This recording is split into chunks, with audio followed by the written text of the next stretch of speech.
बायजू नाम तो सुना होगा। 22 बिलियन डॉलर की वैल्यूएशन वाली ये कंपनी कैसे सिर्फ 200 मिलियन डॉलर की कंपनी बन जाती है, जानना चाहोगे तो इस वीडियो को जरूर एंड तक देखना। फिर बायजूस को स्टार्ट किया था बायजू रविंद्रन ने। बायजू रविंद्रन की जर्नी इंडिया के केरला से शुरू हुई। फॉर्मल कोचिंग नहीं मिलने के बावजूद बायजू ने अकेडमिकली बहुत अच्छा परफॉर्म किया और प्रेस्टिजियस IIM के लिए कैट पास किया। बायजू ने कुछ दोस्तों को कैट एग्जाम पास करने के लिए पढ़ाना शुरू किया। उन्होंने विजुअलाइजेशन और प्रैक्टिकल लाइफ के एग्जाम्पल्स के माध्यम से डिफिकल्ट कॉन्सेप्ट्स के सिंप्लीफिकेशन पर जोर देते हुए अपनी टीचिंग मेथड्स को तैयार किया। इस एक्सपेरिमेंटल टीचिंग अप्रोच ने स्टूडेंट्स को अट्रैक्ट किया और काफ़ी प्रेजेस भी मिले। 2011 में बायजू ने बायजूस को स्टार्ट किया। शुरुआत में बेंगलुरु में एक ऑफलाइन कोचिंग सेंटर के रूप में। एजुकेशन इंडस्ट्री में रेवोल्यूशन लाना था और इसके लिए टेक्नोलॉजी के पोटेंशियल को वो पहचानते थे, इसलिए उन्होंने ऑनलाइन लर्निंग पर फोकस किया।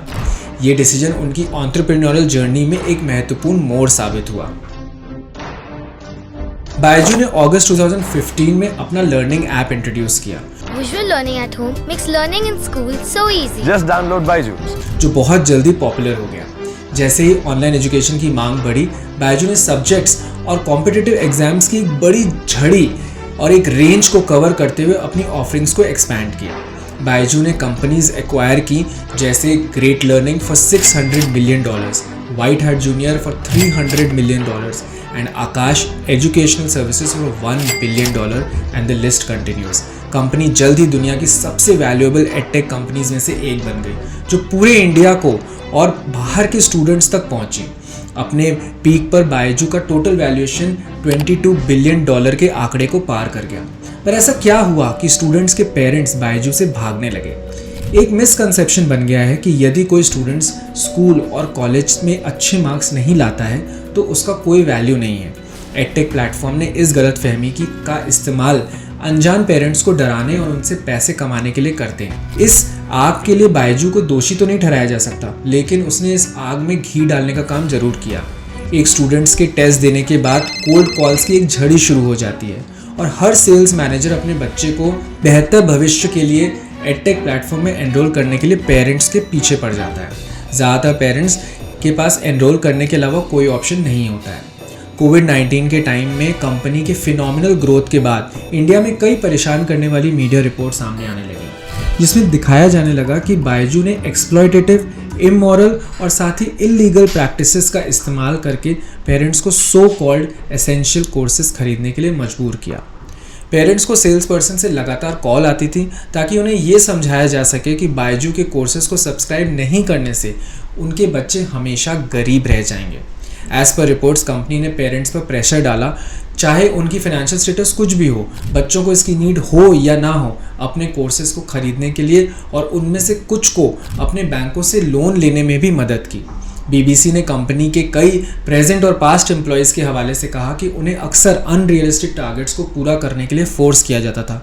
कई एम्प्लॉयज़ को अपनी पर डे की अटेंडेंस लगाने के लिए कंपनी में 12 से 15 घंटे काम करना पड़ता था और प्रोस्पेक्टिव कस्टमर्स से पर डे कम से कम 120 मिनट बात करनी पड़ती थी।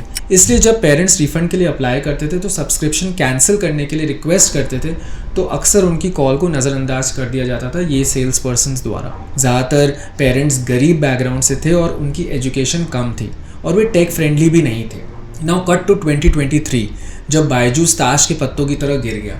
पैंडेमिक खत्म होते ही ऑनलाइन एजुकेशन की मांग कम होने लगी इंडिया में।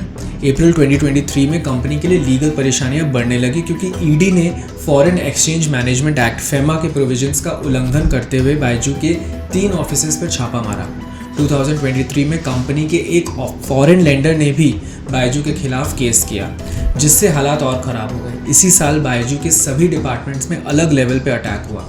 लेंडर्स के बढ़ते प्रेशर के कारण बायजू अब फिर से इन्वेस्टर से $250 मिलियन के वैल्यूएशन के अगेंस्ट $200 मिलियन जुटाने की कोशिश कर रहा था, जो कि कंपनी के $22 बिलियन के पीक वैल्यूएशन से 99% कम है। लेकिन इन्वेस्टर रविंद्रन और उनकी फैमिली को कंपनी के बोर्ड से हटाने पर अड़े हुए हैं। इन्वेस्टर्स ने कहा, हम कंपनी के करंट लीडरशिप से खुश नहीं हैं और हम फ्यूचर के बारे में कंसर्न हैं। $1.2 बिलियन के कर्ज पर डिफॉल्ट करने के बाद बायजू की अमेरिकन ब्रांच पहले से ही बैंक्रप्सी के लिए अप्लाई कर चुकी है। बायजू रविंद्रन ने एम्प्लॉयज़ को लिखे अपने एक लेटर में कहा कि entrepreneurs are supposed to be stoic and steadfast. They indeed have an irrational capacity to suffer and the ability to eventually prevail over all that pain.